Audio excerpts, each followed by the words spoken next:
Merci. Merci beaucoup. Merci, Monsieur le Président. Moi, je suis dans ce dossier à la fois triste et en colère, parce que malheureusement, tout ce qui se passe aujourd'hui, nous l'avions dénoncé et craint il y a quelques années quand toute cette affaire s'est mise en place, lors des différentes auditions, d'ailleurs certaines auxquelles vous avez participé. Nous avions dénoncé à l'époque, d'ailleurs, une fois que l'affaire était engagée, un habillage, un beau paquet cadeau avec beaucoup de moyens de communication. D'ailleurs, il y a des entreprises de communication qui ont très bien fait leur travail, qui ont dû gagner beaucoup d'argent pour vendre aux Français une histoire à dormir debout, mais une histoire malgré tout qui les a endormis à l'époque, puisqu'on nous a fait comprendre, nous a fait croire que en réalité, Alstom Energy ne disparaissait pas, mais que c'était un formidable mariage entre General Electric et Alstom Energy. On voit ce qu'il en est en réalité aujourd'hui. Alors, vous avez parlé à plusieurs reprises de volonté politique. Elle a manqué hier, et vous n'êtes pas en cause. Elle manque aujourd'hui, et vous avez dessiné d'ailleurs quelques solutions s'agissant de ces co-entreprises. Alors, quand on parle de volonté politique, on parle aussi de responsabilité politique.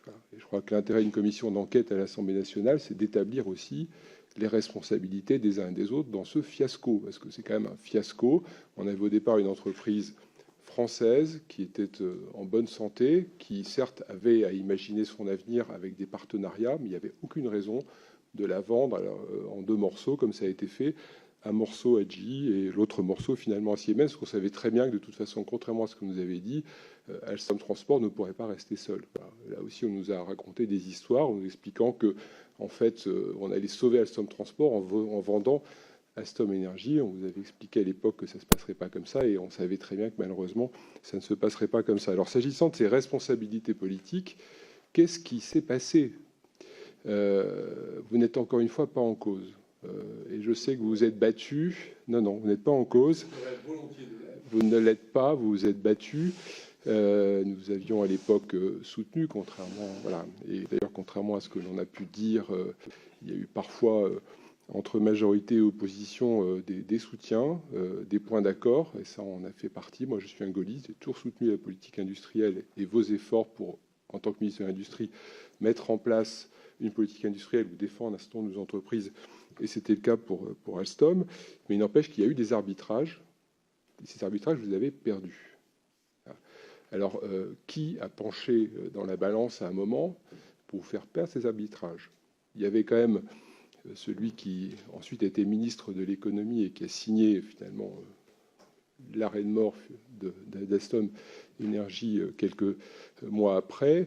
Il était, avant d'être ministre, secrétaire général adjoint de l'Élysée. Il était présent lors d'une réunion. Il aurait dit que nous n'étions pas au Venezuela en France, et il aurait contribué à vous faire perdre cet arbitrage. Donc, quelle est la responsabilité de M. Macron?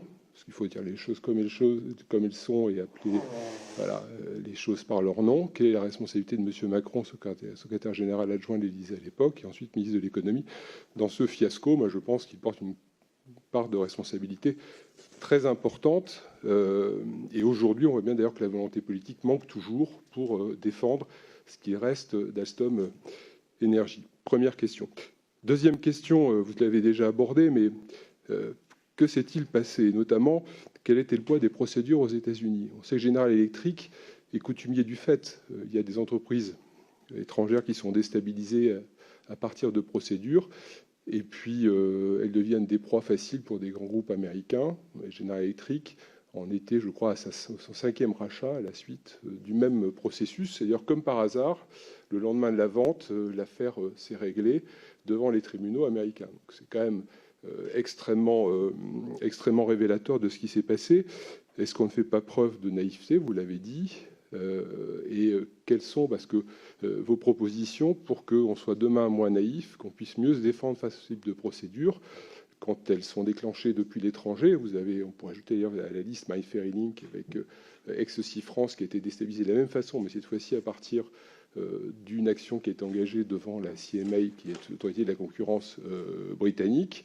Monsieur Macron, répondant d'ailleurs dans l'hémicycle à une question d'actualité, on ne peut rien faire, et c'est faux. On aurait parfaitement pu défendre MyFairlink, on n'a pas défendu non plus MyFairlink. Donc, qu'est-ce que l'on peut faire demain pour mieux s'armer, pour se défendre face à des pays qui n'hésitent pas à utiliser tous les moyens, face à des entreprises qui n'hésitent pas à utiliser tous les moyens pour déstabiliser nos grandes entreprises et pour pouvoir ensuite les racheter.